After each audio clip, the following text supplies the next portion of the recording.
Ladies and gentlemen, the first round of the NFL draft has come and gone, and I'm sure there were no controversial picks. I'm sure there were no surprise selections, and I'm sure every player was drafted exactly where they should have been. But as is the case with every draft, that was not the case. So, because of that, and because I am a self-proclaimed football genius, I'm going to be grading every single pick that happened in last night's first round draft. Now, a small caveat, I will also be grading the trade. So if you traded up for a pick or if you maybe fell down, that will play into your grade as well. As always, before we get into the video, please don't forget to subscribe to the channel. A lot of draft content is going to be coming out soon, so make sure to stay tuned for that. But all right, let's go ahead and get into it. Let's start with number 1, Caleb Williams.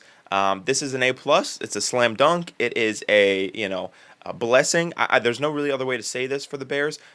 He is the best player in the draft in several years. He plays a position that they have never been good at, and they just so happen to inherit the pick from the Panthers. So good on the Bears. A+ for Caleb Williams. Moving on to the second overall pick, Jane Daniels. Much maligned in this process on who they were going to take. Drake May, Jane Daniels. I have always been a member of the Drake May fan club. I think that he will be the second best quarterback in this draft class. So for that reason, I can't give the Commanders an A because they probably didn't take the best quarterback available. I think in the past I've been a little bit too mean to Jane Daniels. So I'll go ahead and give the Commanders a B-. I will say, though, I do think that this has the ability to be really, really bad for the Commanders if Drake May is really damn good. Speaking of Drake May, he went pick 3 to the New England Patriots. Now, again, there was a lot of talk that maybe they would trade down the pick. They were going to get a bounty of picks, whatever. And I think that it was probably best that with the new, coaching group, with a lot of new faces in that organization, they just kind of stuck at 3 and got their quarterback. Nothing burns an organization faster than not having stable quarterback play. So they were hopefully able to get that with Drake May. Moving on to pick number 4 with the Arizona Cardinals. This is an A+. It's an A+. You got Marvin Harrison Jr., one of the best receiver prospects in a long, long time. Again, they almost got cute. They almost traded down the pick or traded up or whatever for somebody to come and get JJ. But they didn't do it, and they ended up sticking and picking, and they got one of the best players in this draft, a difference maker on the offensive side of the ball. Marvin Harrison Jr. is going to be a really good receiver for a really long time. At number 5, I think the first kind of somewhat surprise of this draft was the Chargers going ahead and picking Joe Alt. Now, a lot of people, myself included, were screaming for them to take a receiver, and I bet that they would have if Marvin Harrison would have fallen one more pick down the board. But Joe Alt, to me, is the best offensive tackle in this draft. I have no issue taking him at 5, but I'm going to give it a A-, just because, again, I think there should have been some thought of receiver there. But Jim Harbaugh said, in the aftermath of the draft that, hey, you're going to talk about weapons, blah, blah, blah. We see offensive linemen as weapons. So in that regard, I have to agree with him. Again, you want to protect Justin Herbert. I'll never disagree with you. Joe Alt is a pretty good pick. Speaking of receivers, though, at pick 6, the Giants took Malik Neighbors. This is an A, in my opinion. They have needed a dynamic, playmaking wide receiver ever since they traded away Odell Beckham about 5-6 years ago. They've been really lacking in that department. And with the departure of Saquon Barkley and with Darren Waller retiring, it's pretty evident that the offense is bare bones at this point. So why not get Daniel Jones, a difference maker, a playmaker at receiver, somebody that they can facilitate their offense through. And again, you saw with Jamar Chase a few years ago how the Bengals were one of the least explosive offenses. Then they became one of the most explosive offenses. I think a similar thing could happen with this LSU wide receiver. At number 7, the Tennessee Titans shocked a lot of people by taking J.C. Latham out of Alabama. Now, he was not my number 2 tackle. I know a lot of people had him high. I've seen him in mock drafts go as high as 5 to the Chargers, so I figured that there was some smoke to the fire regarding that. But I'm going to give it a C+, because I think that you could have gone with a guy with maybe a higher ceiling, like a Olufashanu, like a Fuaga maybe. But I don't love the pick here for the Titans. I understand that they wanted to go with an offensive lineman, but I don't know if this offensive lineman was worth pick 7. If you really wanted J.C. Latham, I think you probably could have traded down a few spots and gotten him. But I don't know. I don't love the pick for the Titans. But speaking of controversial picks, that paled in comparison to what the Falcons did one pick later, taking Michael Penix Jr. This is a D- to me. Not only do I think the top 10 was a bit aggressive for Michael Penix, I think that you didn't tell Kirk Cousins, the guy you literally just gave $180 million to and probably tampered to do so with, didn't tell him. Michael Penix is one of the older quarterbacks in this draft. Now he's going to sit for 2 or 3 years. They referenced the Green Bay model. I don't think that was so applicable here. I don't think that's an apples to apples comparison of what they just did. I feel bad for Michael Penix, honestly, truthfully. I just think it was bad process. It's a D minus in my opinion. Regarding another Washington offensive skill position player, the Bears were on the clock at pick 9, and the pick was in right away. I mean, I literally think that as soon as they saw Michael Penix on the screen, they were like, yeah, we're taking Rome Odunze. It was not a debate at all. That is an A to me. I loved the pairing of Odunze going to Chicago at 9. I think that was one of my favorite picks in my mock draft that ended up coming to fruition, which is awesome. You got Caleb Williams. Now you got him more weapons. You already gave him DJ Moore. You traded for Keenan Allen. You signed DeAndre Swift. You got Cole Kmet. Now you drafted Rome Odunze as well. I think that this was an awesome pairing. A lot of people, for good reason, had Rome Odunze as wide receiver 2 in this draft class, and a really, really good wide receiver draft class. So good on the Bears for getting their franchise quarterback and for another weapon for him to throw the ball to. At pick 10, the first trade in this draft, the Vikings traded up into the top 10 from 11, so it wasn't that far of a jump, to land J.J. McCarthy. Now, I give the Vikings credit for not being too trigger happy because there were a lot of rumors, a lot of speculation that they were going to have to trade up, whether it be with the Chargers, whether it be maybe, with the Titans or the Falcons to trade up to go get J.J. McCarthy. They stayed relatively pat. Obviously, they gave up some picks to move up one spot, but it wasn't too detrimental, too many future picks necessarily to take J.J. McCarthy. Now, taking the 5th quarterback in the top 10 is definitely a little ballsy, I will say, and I don't necessarily think J.J. McCarthy is worth a top 10 pick. So in that regard, it's probably a B. But then you also consider that Kevin O'Connell, I think, is a really, really good coach to nurture and to coach up a young quarterback. They have a really good system there with Justin Jefferson and Jordan Addison and TJ Hawkinson. So I think if J.J. McCarthy is going to succeed, it would be in an atmosphere like Minnesota. So they are surrounding their quarterback with as much as he needs. I think it's a B. I don't love it, but I also think that J.J. McCarthy is going to be pretty well off being in the Vikings. Next at number 11, like I said, the Jets traded down to take tackle Olu Fashanu. Now, originally, I wanted them to go with Brock Bowers, and I still think that probably would have been the best idea. So I'm going to give this pick a B+. And the reason that is, Olu Fashanu is probably one of the highest ceiling tackles in this draft, right? I personally think that he's kind of a developmental project, so I don't know if it necessarily helps the Jets in their 1 to 2 year Aaron Rodgers window, so to speak. But I do think that he's phenomenal injury insurance, which they've needed for the past couple of years. He could be a guy that you could play right away. And again, the season evaporated, with Aaron Rodgers' Achilles last year. So to protect him, again, is not bad process by any means. I don't hate it. I'm going to give it a B+ for the Jets. Next, at number 12, we had the Denver Broncos taking the 6th quarterback in this draft, Bo Nix. I'm going to give this a C-. I'm not a fan of Bo Nix. Certainly not a fan of Bo Nix, top 12. I think that this is kind of a recipe for disaster. This is the classic, we need a quarterback so bad, and we're going to absolutely reach for one, and then it's going to set our franchise back a couple of years. Sorry, that might sound harsh, but I think that's really the case here with the Broncos. To me, Bo Nix is not a franchise quarterback. He's not going to be a guy that's going to save your team at 12. Sorry, there's no other way to put it. I think their desperation, really was playing into this pick, and unfortunately for them, it's just not going to work out. On to another very puzzling pick, pick 13 for the Raiders. They took Brock Bowers, and you guys know I love Brock Bowers. I've been talking about Brock Bowers on this channel a lot. I think he's really, really, really good. But to the Raiders? They just drafted Michael Mayer last year in the 2nd round, and they have so many other holes on their roster. I could have sworn that they were going to go corner here. Like Quinyon Mitchell was still on the board, Terran Arnold was still on the board. They would end up falling, much further, but very, very surprised. I think they fumbled their first pick. I'm going to give it a C. I was really disappointed that he ended up with the Raiders. Pick 14, Fuaga, going to the Saints. I like it. They have a big hole at tackle. They took the best tackle available in Talisi Fuaga. I think that's really just kind of cut and dry. I think it's an A. It is a good player at a position of need. Sometimes the draft is just that simple. Number 15, finally, we got a defensive player off the board. Laiatu Latu is an Indianapolis Colt. I think it's a B+. Obviously, there are some medical concerns with Latu that you have to monitor, but as a player, he's a technician as a pass rusher, and the Colts defense, I think, desperately needed some juice. They're exciting on offense, with Michael Pittman and Anthony Richardson and Jonathan Taylor. but they need some juice on defense. And Gus Bradley, I think, really is going to like to have this guy as a consistent pass rusher, opposite of DeForest Buckner, in the middle of that defense. I thought they could have gone corner here, but I don't hate Latu. I think it's a B+. Speaking of defensive linemen being B pluses, Byron Murphy, welcome to Seattle, my friend. Now, my initial gut reaction to Byron Murphy in Seattle was not pleasant. The Seattle Seahawks select Byron Murphy. No!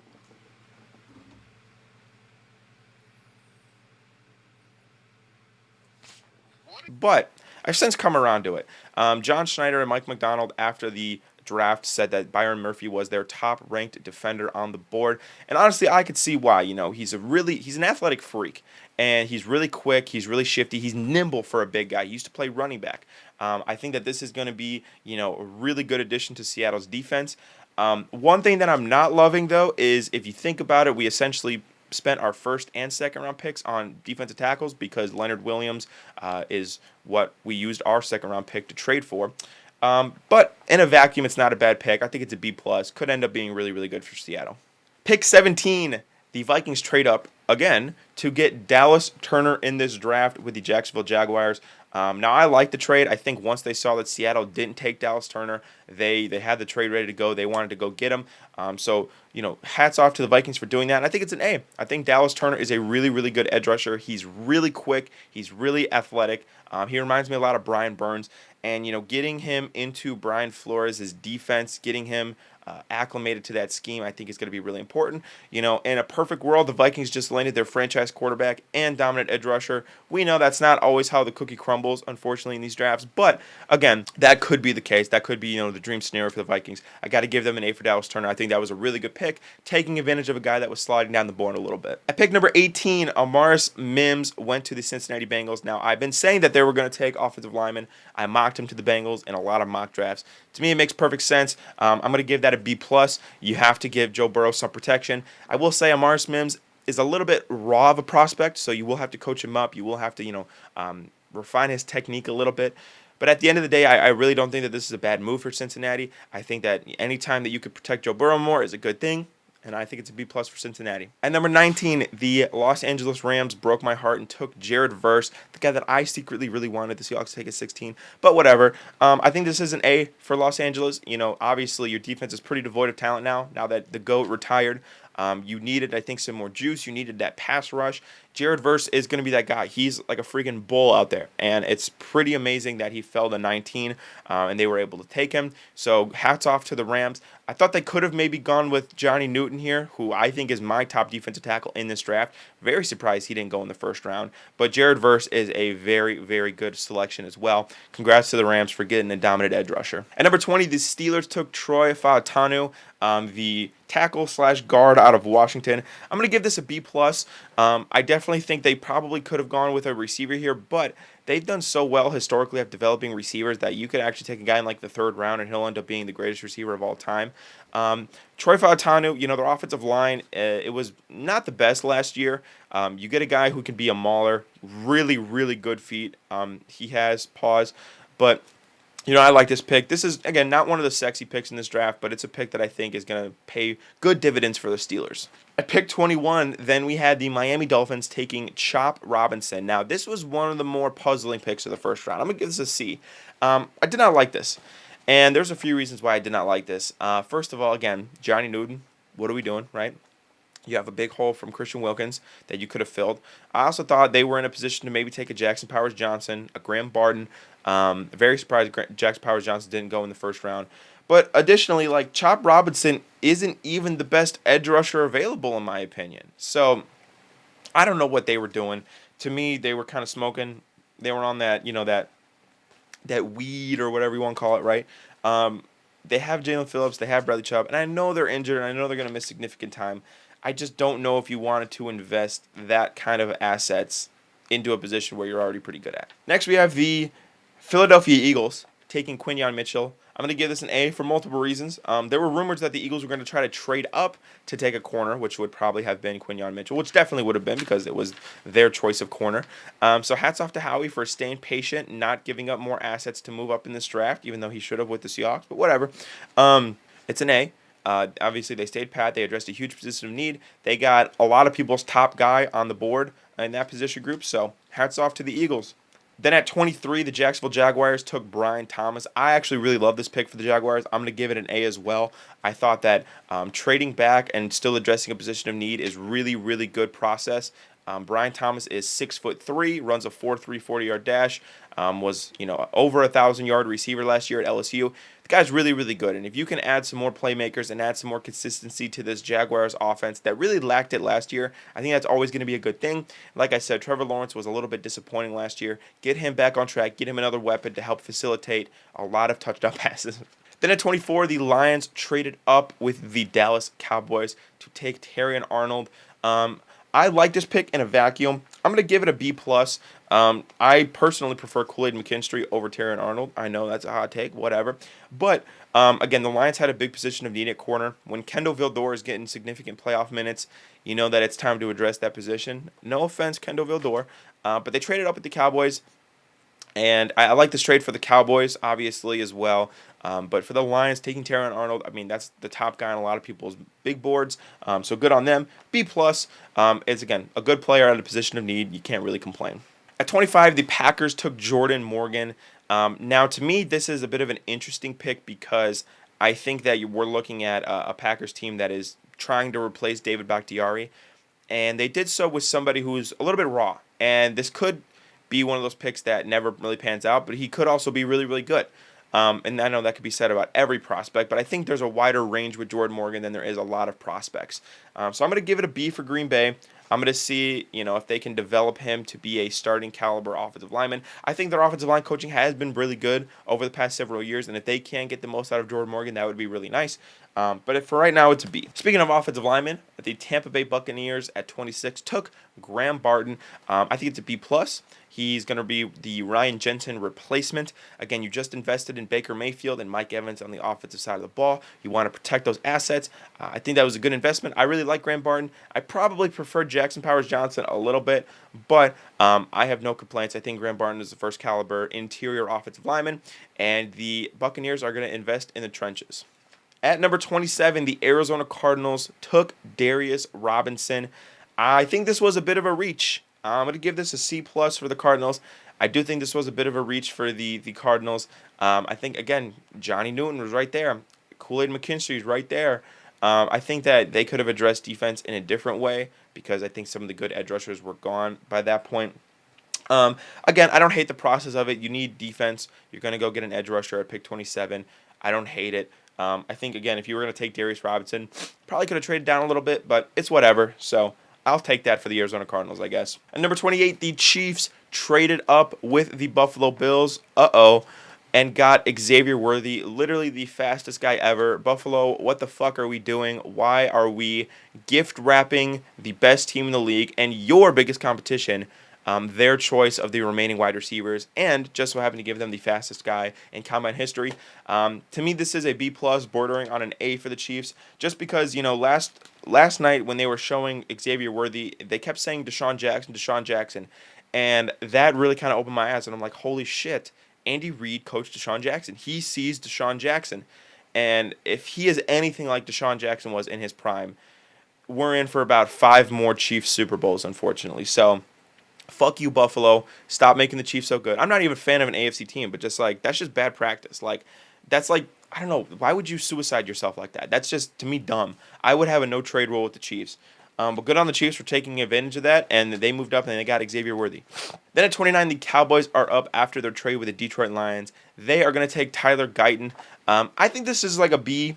They're probably going to keep Tyler Smith now at guard, which is good. Tyler Guyton is probably the best tackle still remaining on the board. I thought he was a borderline first rounder, which has ended up where he went. So I don't hate the reach. I don't hate the position. I like the trade back for the Cowboys. So that's why it's a B+ for me. And then at pick 30, the Baltimore Ravens were blessed that Nate Wiggins fell all the way down the board at pick 30. This early run at offensive players really allowed a lot of teams that took defenders to get their guy. Indianapolis, Seattle, Minnesota, and now Baltimore. I think a lot of these teams probably didn't expect these guys to be available when they were up to pick. And shit, Nate Wiggins is a great pick for Baltimore. You know what I mean? He's young. He's like 20 or 21. He's really young. He's fast. He's long. I think he's going to fit really, really, really well in Baltimore's defense. And congratulations, Baltimore. Once again, you guys have gotten a phenomenal player that just fell into your lap later on in the draft. Next for the 49ers at pick 31, and I was more sure that they were going to take Johnny Newton than just about anything. Ricky Purcell. Now, to me, this is like a C minus. First of all, taking a receiver is odd because that just raises more speculation on the Brandon Ayuk situation. But secondly, Ricky Purcell is the receiver you chose, not Xavier Legette, not A.D. Mitchell, not Keon Coleman, not Lad McConkey. I would have taken all of those guys before Ricky. Again, I think this was really an odd pick for the 49ers, and don't get me wrong, I'm happy about it, but shit, it was kind of weird. And then speaking of those aforementioned receivers, the Bills traded down again from 32 to 33, to take Xavier Legette. I really like Xavier Legette. I think he makes good on the DK Metcalf comparisons just because of his size and his frame and his speed. You're getting Bryce Young, a legitimate weapon, which is the best thing you could do. You invested in free agency in the offensive lineman. You got to make this Bryce Young thing work. All right, you don't have the draft picks to not have it work for a couple of years. All right, make this thing work. I like the pick. To me, this is an A for the Carolina Panthers, and I'm really happy that they're surrounding Bryce Young with talented weapons. So those are my grades for every pick in the NFL draft. Let me know what you guys think in the comments down below. I'll hit you guys with more draft content as the other rounds unfold, but I appreciate you guys watching. Peace out.